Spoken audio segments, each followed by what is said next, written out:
ក្មួយក្មេងពេលទៅថ្ងៃអនាគតបើបានខ្លាយជាមេដឹកនាំមិនថាកម្រិតណាទេក្មួយត្រូវស្រឡាញ់ជាតិត្រូវស្រឡាញ់ជាតិស្រឡាញ់នគរមួយឈ្មោះនគរខ្មែរកុំបានខ្លាយទៅជាមេដឹកនាំហើយរស់តែវិធីទាញយកតែផលប្រយោជន៍ដើម្បីខ្លួនឯងពីជាតិនេះជាអ្វីគ្រប់យ៉ាងទាំងអស់ជាមេត្តាជាម្ដាយដែលចិញ្ចឹមយើងដែលឲ្យយើងអ្វីគ្រប់យ៉ាងដោយសារជាតិហ្នឹង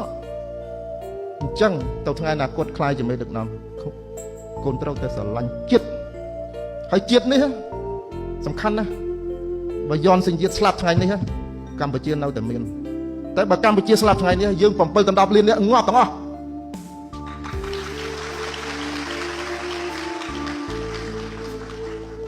ពេលដែលស្រឡាញ់ជាតិកសាងជាតិកុំព្យាយាមយោះគុណបំណាច់អំពីជាតិមិនជំពាក់គុណយើងទេគឺយើងដែលជាអ្នកជំពាក់គុណជាតិអញ្ចឹងយើងត្រូវតែកសាងត្រូវតែការពារទឹកដីឲ្យបានការពារមិនបានពួកយើងគ្មានកន្លែងជ្រក់ទេគ្មានទេកុំព្យាយាមធ្វើអាប៉ូឡូទៅឋានភពព្រះអង្គនោះអត់ទេមិនទេគ្មានទឹកផឹកទេនោះ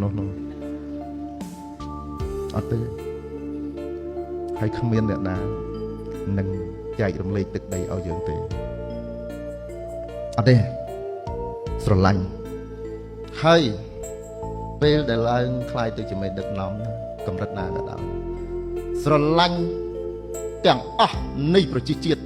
សិល្បៈសាសនាអក្សរសាស្ត្រយោធាវប្បធម៌ប្រពៃណីអ្វីទាំងអស់ដែលជាកោសិកានៃជាតិដែលធ្វើឲ្យជាតិរុងរឿងបាននេះកូនត្រូវតែស្រឡាញ់កុំឲ្យធ្វើទៅហ៊ានទៅជាមិនចូលចិត្តពេទ្យបានកាន់ពេទ្យទៅជាមិនចូលចិត្តវត្តបានបួសគិតទៅពីទេសនាបតោះប្រអាប់គេ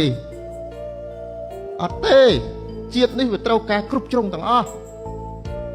ស្មាព្រះអង្គទៅច្រៀងកើតព្រះអង្គចេះច្រៀងដោយកញ្ញាស្អីវ៉ាមិននោះតែស្មានថាវ៉ានឹងចេះសូត្រធម៌បានតែមកជួបនៅលោកហ្នឹងណាពេលដែលមានវិបត្តិសន្តិសុខនៅលើទឹកដីនៅទល់ដែនស្មានថាពួកយើងនឹងកាន់កំភ្លើងបានបើមិនសង្ឃឹមអស់លោកយោធាឃើញទេពេលដែលយើងឈឺអស់លោកទៅជួបលោកតាមិនចេះពេទ្យទេណាវាមិនទៅកាលម៉េចអញ្ចឹងយើងមិនសង្ឃឹមឬគ្រូពេទ្យចុះត្រូវការដេញវេលារៀបមង្គលការមិនត្រូវអាចារ្យឃើញទេកោសិកានៃសង្គមមួយទាំងអស់ហ្នឹងគឺមានសារៈសំខាន់ដូចគ្នាអញ្ចឹងមេដឹកនាំត្រូវតែទទួលស្គាល់ត្រូវតែមើលឃើញសារៈសំខាន់នៃកោសិកាសង្គមនីមួយស្ថាប័ននីមួយទាំងអស់គ្នាហ្នឹងថាជារឿងដែលចាំបាច់បំផុតអាត្មាសង្វេគពេលដែលឃើញអ្នកនៅក្នុងស្ថាប័នមួយប្រមាថស្ថាប័នមួយអ្នកនៅក្នុងស្ថាប័នមួយទៀតប្រមាថស្ថាប័នមួយទៀតហេតុអី why ហេតុអីយើងក៏ឆោតម្លេះវាប្រទេសជាតិហ្នឹងវាដូចទឹកដីវារងកាយហ្នឹងចុះបើយើងខូចភ្នែកមកជាហៀងឬក៏ទាំងពីរយើងដើរការដែរចុះបើយើងភ្លឺភ្នែកយើងដាច់ជើងទាំងពីរយើងដើរការដែរវាអត់ទេវាត្រូវការទាំងអស់ទាំងពីអប់រំទាំងអីទាំងអស់អញ្ចឹងក្នុងភាពជាមេដឹកនាំក្មួយក្មេងទៅថ្ងៃអនាគតក្មួយត្រូវការពារទឹកដីឲ្យស្រឡាញ់គ្រប់ស្ថាប័ននៃប្រជាជាតិទាំងអស់ទើបស្រុកយើងរីកចម្រើនសូមអរគុណ